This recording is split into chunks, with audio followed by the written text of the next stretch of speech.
Well, good morning. I'm Brian Reagan, and this is Tyler Kelly.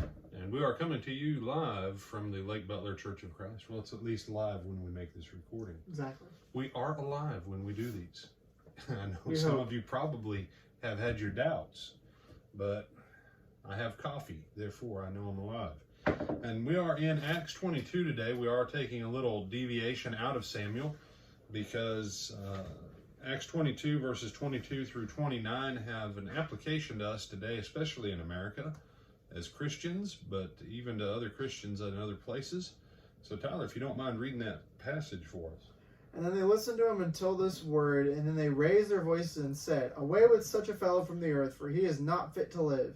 And as they cried out and tore off their clothes and threw dust into the air, the commander ordered him to be brought into the barracks, and said that he should be examined under scourging, so that he might know why they shouted so against him.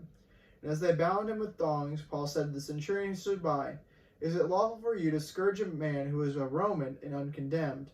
When the centurion heard that, he went and told the commander, saying, "Take care what you do, for this man is a Roman." Then the commander came and said to him, "Tell me, are you a Roman?" He said, "Yes."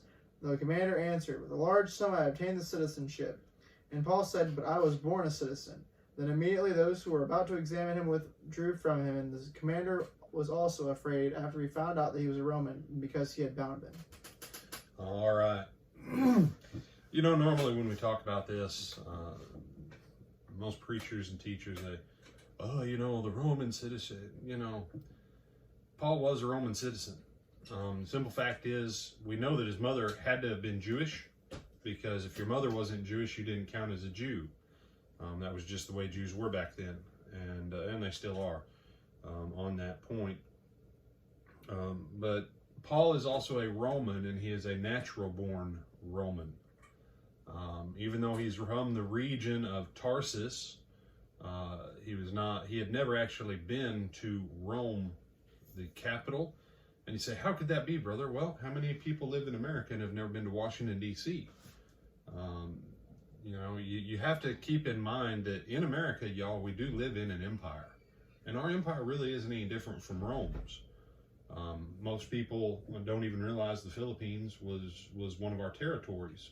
We gave them back their country after World War II. But the Philippines was our country because we defeated the Spanish in the Spanish-American War. That's part of how Puerto Rico and a bunch of other places are still ours. And he said, what does that have to do with this? You and I as Americans have a special responsibility to use our American citizenship to our greatest advantage for the sake of the gospel. The Apostle Paul was bound up, and they were going to scourge him. You say that like they did to Jesus? Yes. His back was going to be flayed and laid open with pieces of his flesh hanging loose. And Paul says, y'all sure about this? You say, well, he could have been lying. Well, proving someone was Roman was very simple. They could hold you, and they could send someone back to your town to the city clerk, and the city clerk would look you up in the books to see if you were a Roman. And if you weren't, man, the beating you would have got, it'd get real bad. And the commander, the legate or whatever he was over this centurion, he says, well, I bought it. You can buy American citizenship. If you come in from another country and you're willing to invest $500,000 for investors to get capital, the United States government will give you citizenship for $500,000. Otherwise, you have to wait in line for years. But Paul says, I'm natural born. And the guy who bought his citizenship, probably from money he saved and exploits during warfare that he did, he realized that this was a different category. And Tyler, do you have some thoughts on this before I bring it in? No, sir. You sure? Yes, sir. All right.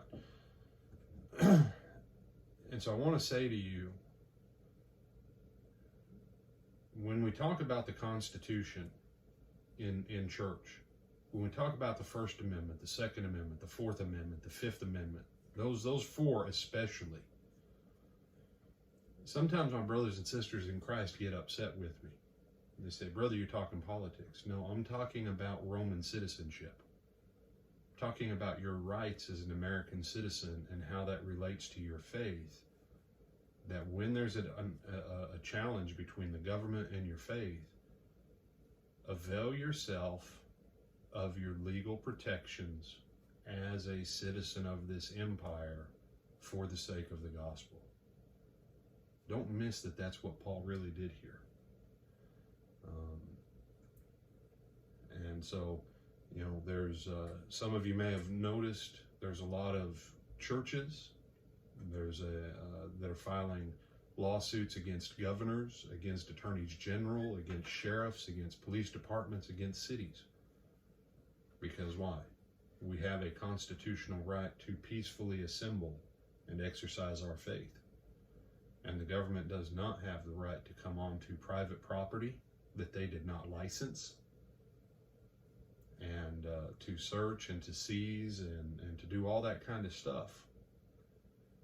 And this is a time, what was it, the men of Issachar that we looked at about a month or two ago, that the men of Issachar were able to discern the times. We got to be like those guys of Issachar, y'all. We have things as citizens of this empire, citizens of America. And I use empire because we are very much like Rome. Don't let your faith falter or take shots that your citizenship in this world gives you a shield for your citizenship in heaven. I'm Brian Reagan. This is Tyler Kelly. Bid him good day, my brother. Have a good rest of your day and go in the blessing of the Lord. Amen.